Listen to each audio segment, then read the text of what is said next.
So think of a real ID as another layer of security, another way to prove you are who you say you are. So we're about 7 months out from this deadline, and a lot of people I talk to still don't really understand what a real ID is or why they need it. So tonight, dozens of people came out to the DMV to get answers.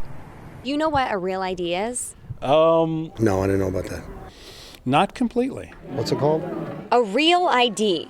No, it doesn't mean your current ID is fake or will stop working before it's expired. But come October 1st, if you want to use your license to fly domestic, you'll need a gold star at the top right corner. And it's a good indication that you don't have a false identity.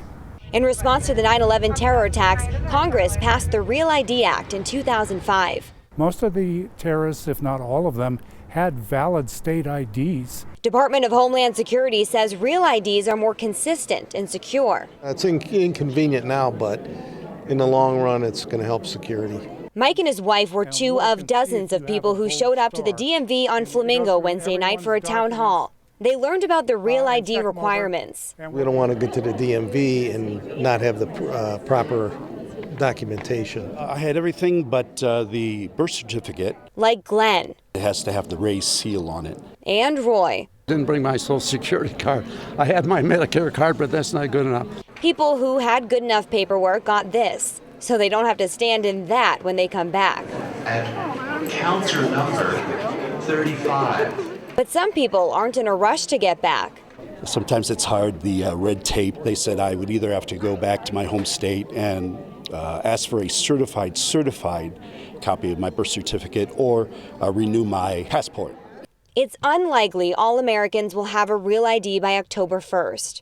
Oklahoma and Oregon haven't even started issuing them yet. In Nevada, about 900,000 people don't have one. But if you have a passport, military ID, or trusted traveler card, you don't need one. Evaluate whether you really need a real ID or not. Besides the gold star on the license, they don't really look very different. What's different is the process of how you get one. You have to show a lot more documentation, including marriage certificates that show name changes. So make sure you have all the proper paperwork before you get to the DMV. And to find that out, head over to our website, fox5vegas.com. Reporting live, I'm Kyla Gaylor. Back to you guys in the studio. For more information, head over to our website, fox5vegas.com.